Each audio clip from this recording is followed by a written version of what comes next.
an alternative where we have the rule of law, where people are assured justice. When they work in India, they are assured non-discrimination. A country with so much talent, so much skills, a country where domestic demand itself of 1.4 billion people is a great proposition to give you economies of scale in whatever is your chosen field of work. A country that is today respected and trusted across the world. So in the last 5 days, almost every trade minister from prominent economies of the world, and we've been talking to each other, is looking up to us to guide them as they navigate this journey.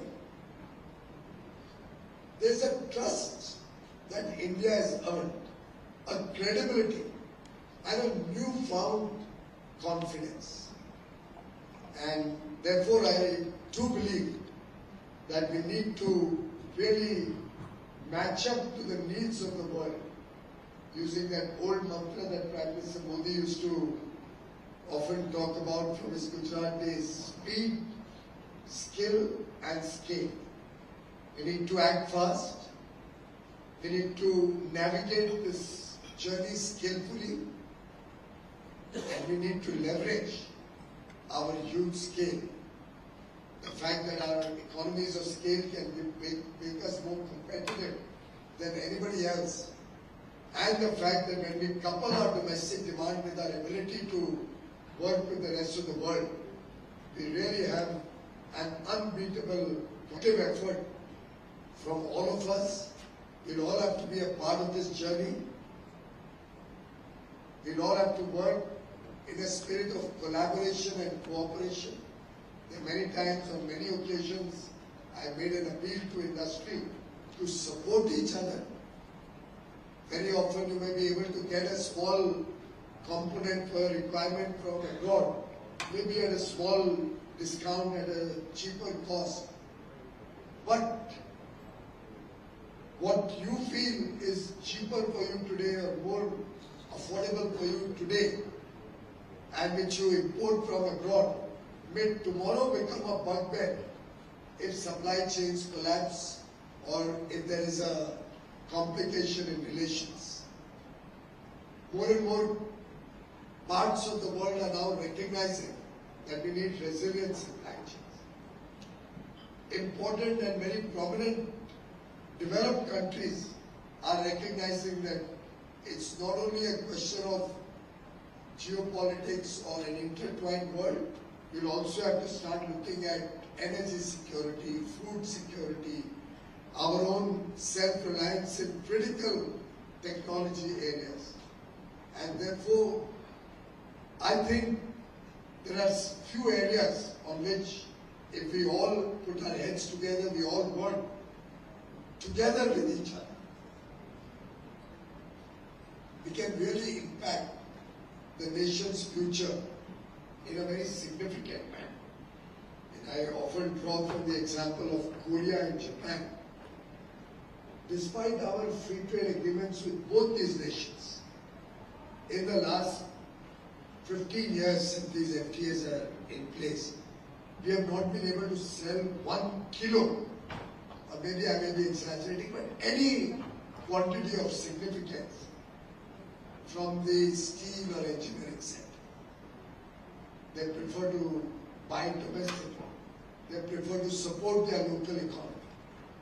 Even if we offer them the best and comparable grade of steel, $100 a ton cheaper, there's no buyer. It's a closed club. We talk to the government, they say, but we have not stopped it. There's no non-tariff barrier. And they're right. But it's the collective conscience of their industry supporting each other, that their automobile companies, their engineering companies will only buy steel made domestically.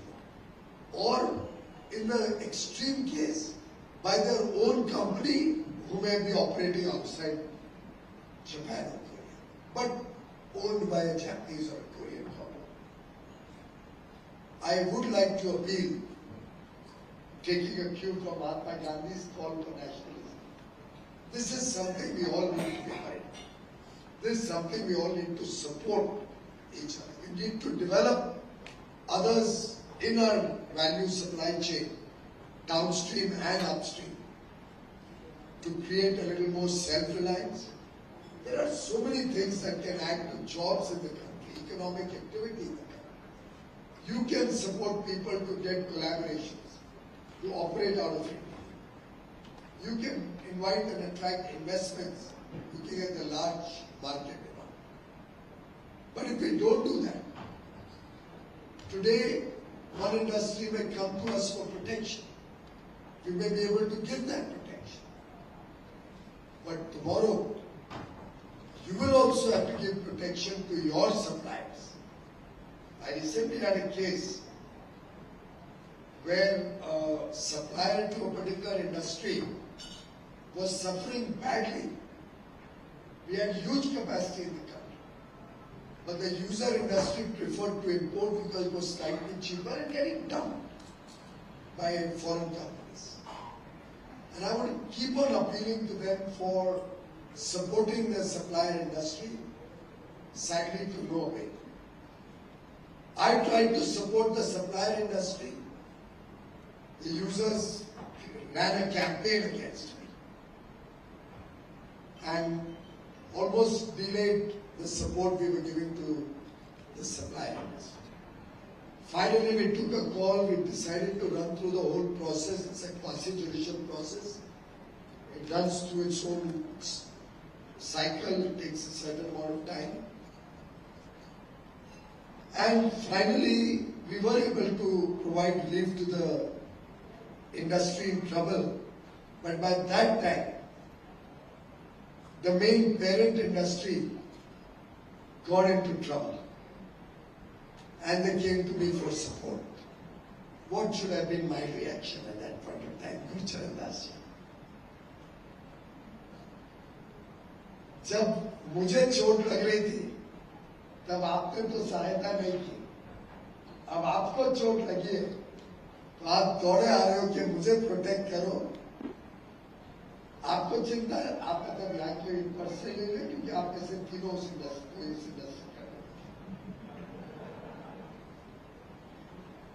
तो मुझे चोट लग रही थी, तो जरा भी एक आयोटा ऑफ सिंपैथी नहीं थी. जब खुद के ऊपर पड़ती है, तब तकलीफ समझ में आती है. और याद रखिए, किसी के साथ नहीं हो सकता. We are all vulnerable.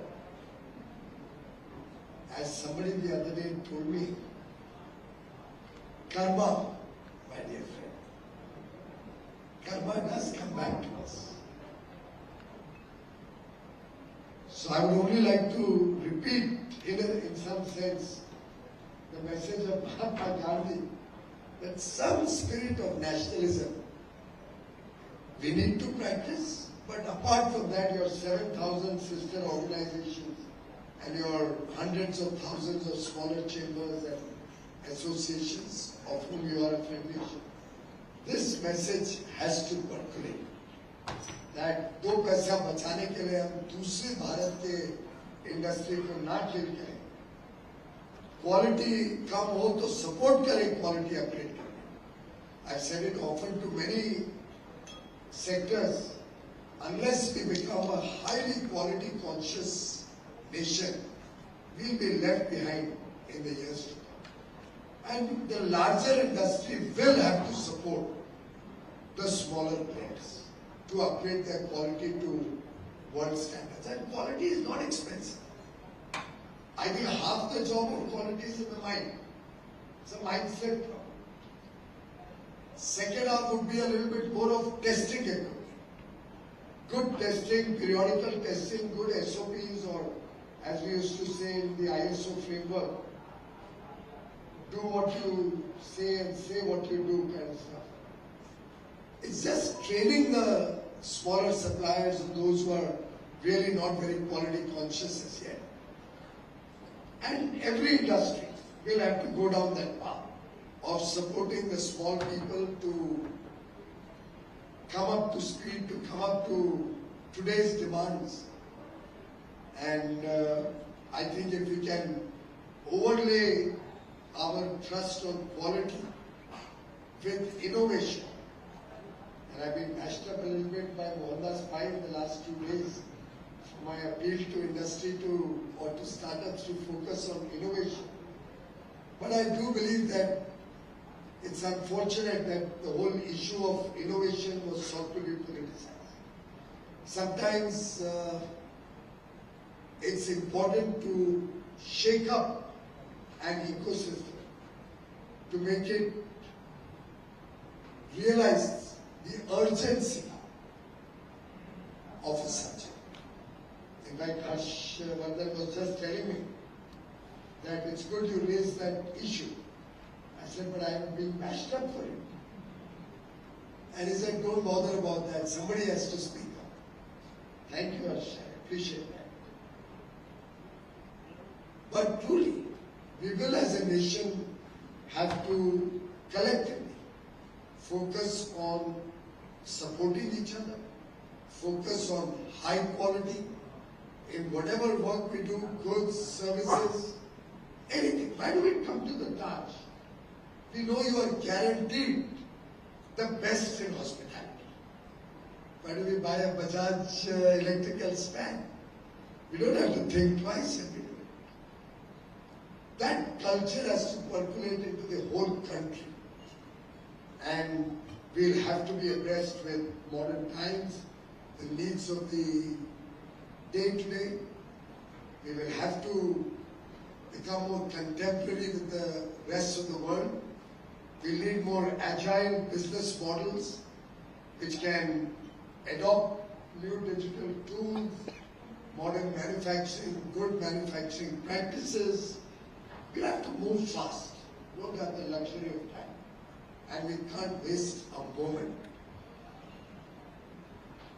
This transformational effort, friends, is an area where I think the next generation, and we are lucky to have 2 youngsters looking after FICCI today, as were all of you when you were at the helm of affairs of FICCI.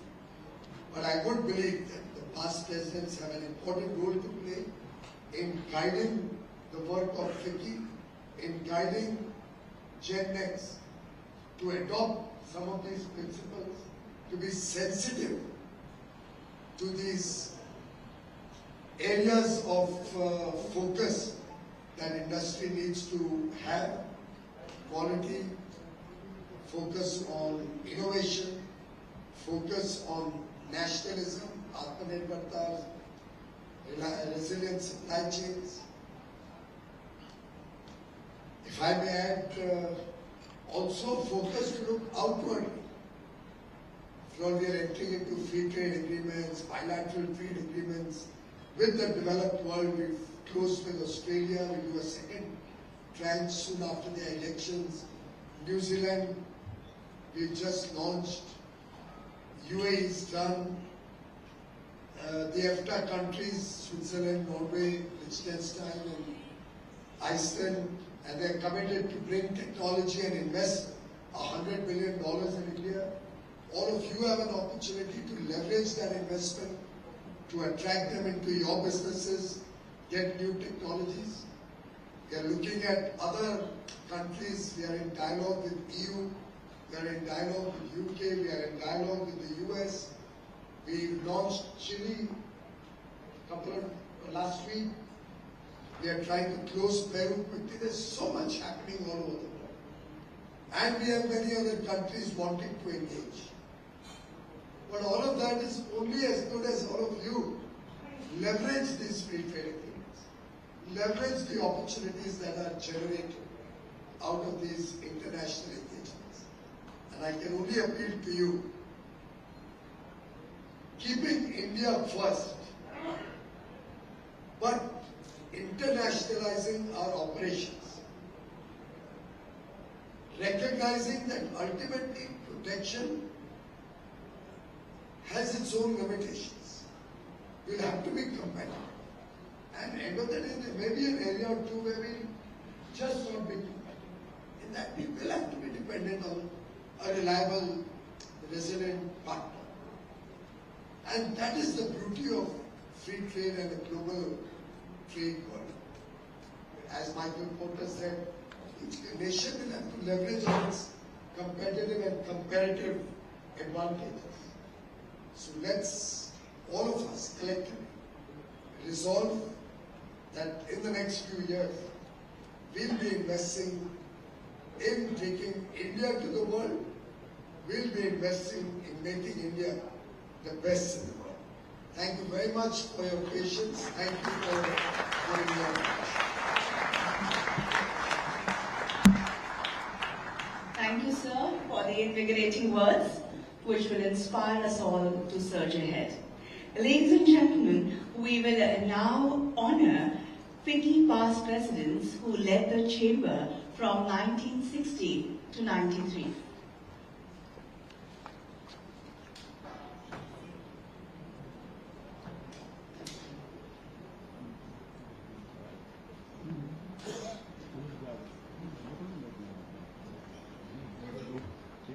So the descendants and family members of FICCI past presidents are here to accept the felicitations, which will be a fitting tribute to the spirit of entrepreneurship of these stalwarts who were torchbearers for Indian industry. Let us commence the felicitation of past presidents from 1960 to 1969, and I request the Honourable Minister to please do us the honours by presenting mementos and the green certificates. Shri A.M.M. Murugappa Chettiar, President of FICCI, year 1960. Born in 1902, he was a visionary leader among industrialists who enabled the industrial advancement of southern India. I request Shri M.M. Murugappan, grandson of A.M.M. Murugappa Chettiar, to accept the felicitation. Shri M.M. Murugappan is a fourth generation member of the Murugappa family. Presently, he is the chairman of Carborundum Universal Limited.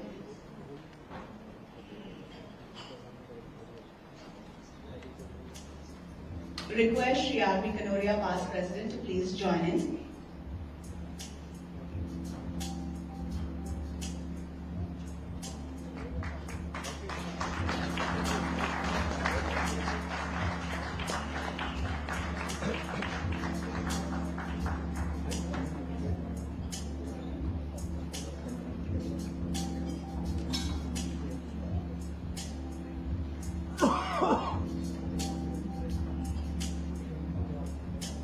And this is the green certificate.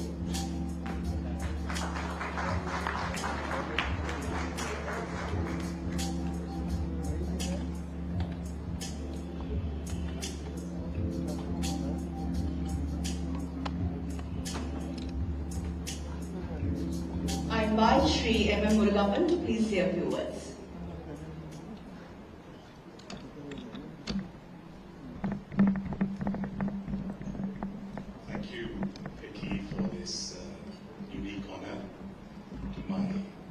Grandfather and to our family. I was very young when he passed away, but on reflection, I noticed that he had a vision not only just for the business, but also for the family, but beyond that, he had a vision for India. What he taught us was sound values, integrity, passion, quality, respect, and responsibility, which we endeavor to take forward. Thank you once again. We're deeply touched. Thank you. Thank you, Shri Murugappan.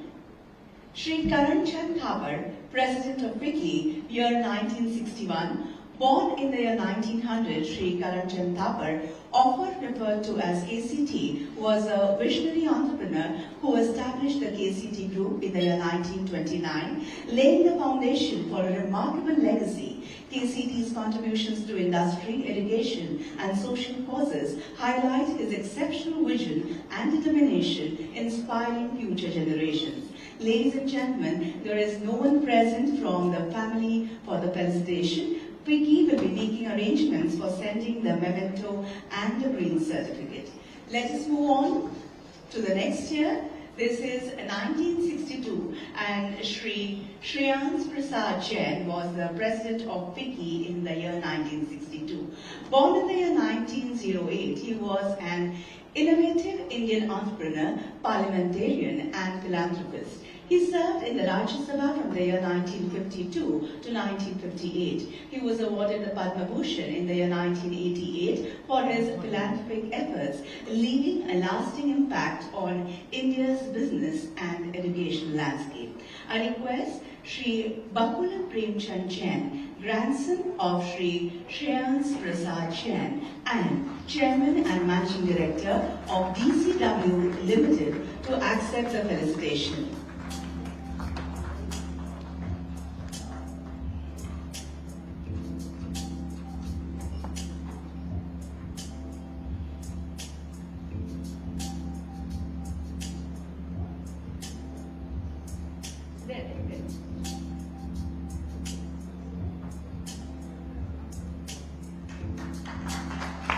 I invite Shri Bakula Jain to please say a few words.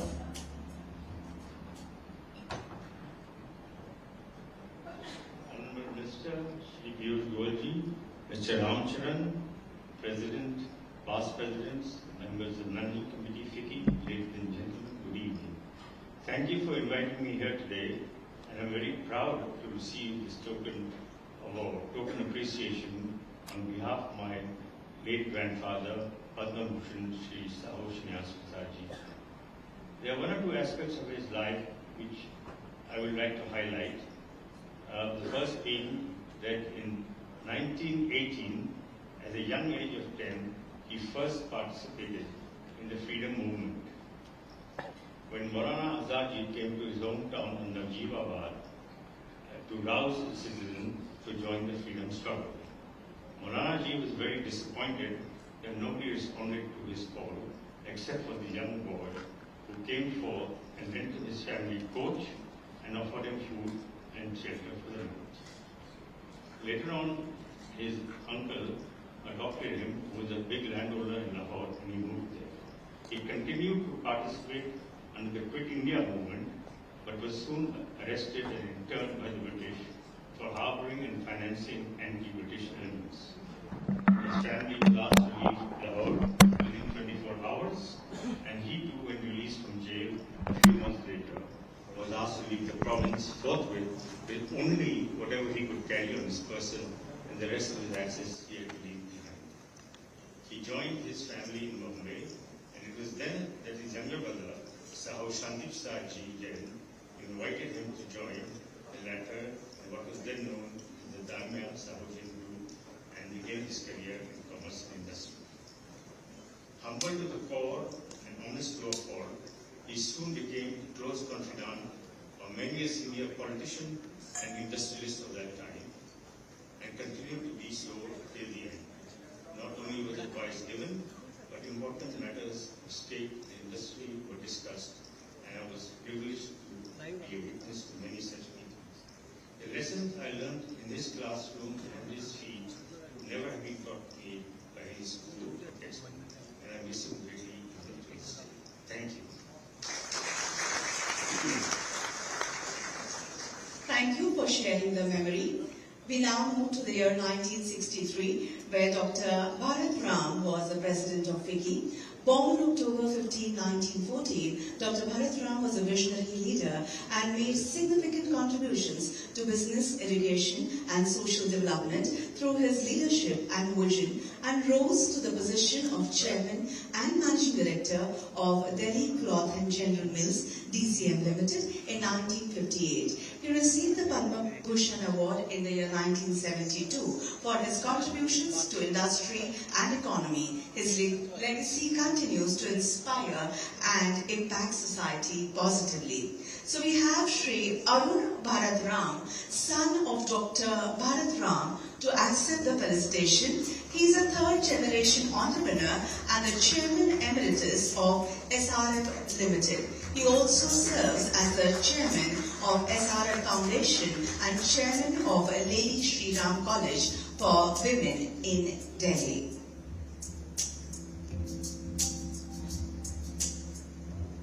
I invite Shri Arun Bharatram to please say a few words.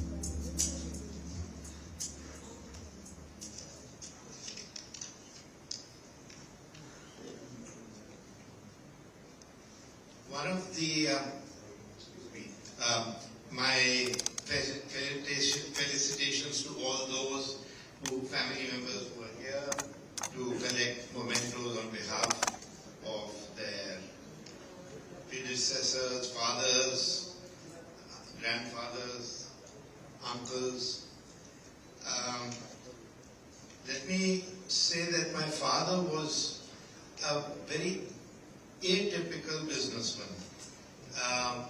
While he succeeded, his management style was to give so much space to his executives that he said, I don't want to get into any detail. I will ask you a question when I feel that there is something which I don't understand. Otherwise,